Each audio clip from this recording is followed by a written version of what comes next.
Hi everybody, this is Everyday Commentary, and this is a video overview of this knife, the Reeve Mnandi.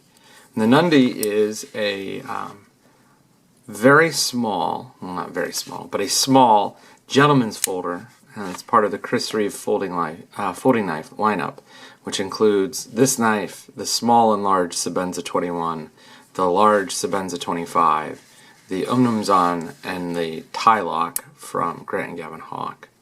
I've owned the Sebenza, and I had it for more than 2 years.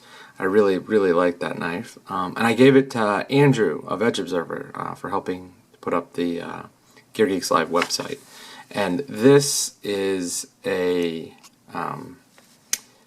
knife that is actually on loan to me from Dan of Blade Reviews, who also is on the Gear Geeks podcast with me and Andrew. This knife is, quite frankly, an amazing piece of work. It's exceptionally light. It weighs probably at or just under 2 ounces. It has a 2.75-inch blade, and the blade on this one is S30V. This is the older model, so it has the sharper cut on the nail nick.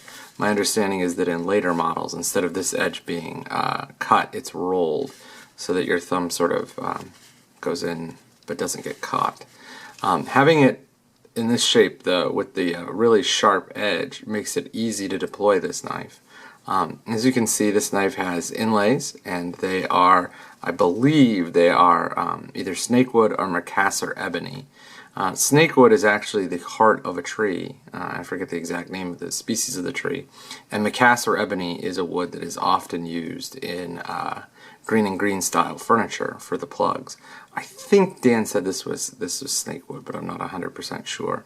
Either way, you can get the Mnandi with a lot of different handle scale options. You can get it with all the way up to bark, mammoth bark or mammoth ivory, which quite frankly I find to be ugly. But I would much prefer sort of a very subtle inlay like this one. Actually, I'd prefer like a really light one like box elder, but I'm not gonna quibble because this is a gorgeous knife. As you can see, it's a frame lock, although the frame is hidden under the inlay quite a bit. And this knife is really smooth. The action on this knife is just phenomenal. It just glides into place and stops. In addition to options on handle scales, you can get the Mnandi with a bunch of different blade types. You can get it, I think the S30V ones are still available, though probably not from Reeve. You can get them with S35VN, which is what the new editions are running. And you can get them with all sorts of Damascus and patterned Damascus. The other thing that's really nice about this knife is that it has a 3D machined titanium pocket clip. Pocket clip offers excellent retention, but I don't think I'll ever carry it in a pocket clip. Came with a leather sheath, and since this is a loaner, I'm going to do my best to keep it in nice shape. The leather sheath is nice. It's not as nice as the leather sheaths you get with something from Knife Ship Free. Like the leather sheath on the Indian Riverjack is substantially nicer. This knife really does do quite a bit of work given the size. It has an excellent sort of classic broad clip point blade. It has a nice belly, nice flat area here to do some real cutting. As you can see, it has a ricasso, so you can sharpen it all the way up to the tip, which is very nice. You can see the stylized CR wordmark logo inside the pivot. Let's see if I can get it. There we go. There it is. And then there's also one on the pocket clip. Really, this reminds me of the Sebenza in a lot of ways, but frankly, it's a step above the Sebenza in terms of its fit and finish, in terms of its design, in terms of its machining.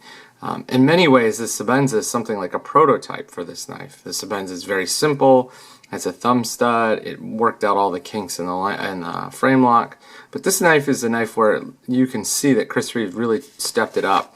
He added the pocket clip. He did the machine pocket clip. He did, a much bigger inlay. The inlay is fantastic, and it's just an overall very beautiful knife. The action, as I said, is really quite smooth. And here's a really interesting thing: you can get your knife. You can get 4 full fingers on this knife. I have medium-sized hands, and this is a relatively small knife, but you can still get good 4 fingers. There is purposeful jimping up here. This is not just show, and so, even though it's a small knife, even though it's designed as a gentleman's knife, it does have the capacity to do real work. And for that reason, I really like this knife. So look for a review coming shortly, and thanks to Dan for letting me borrow his knife.